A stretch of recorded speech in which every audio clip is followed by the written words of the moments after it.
men stuck in women have to look good for me, right? Which keeps us all kind of trapped in this system that I think is not serving anybody at the end of the day. And so I couldn't agree more that people need to start appreciating who they are and just, everybody's different.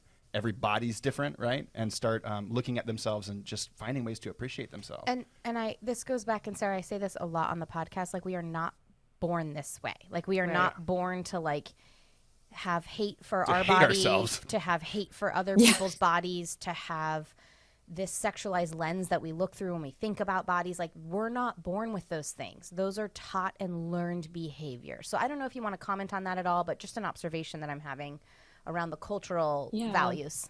Definitely. I just thought of like one thing as well, like a quite significant example is like how breasts are sexualized whereas like breastfeeding is like, that's disgusting, I don't want to see that. And I'm just like, aren't they there for that? Yeah. They're not there to be a sexual object. Yeah. This is, that's insane. Like one of the things, I agree with what you said, Katie, and I think that some cultures certainly don't have as much of a stigma around it. And I think we haven't really figured out in our own family dynamic, like what that means, right? Like I have a 10-year-old daughter and people probably would think I'm really bad for doing this, but I kind of walk around nude and it's not a big deal.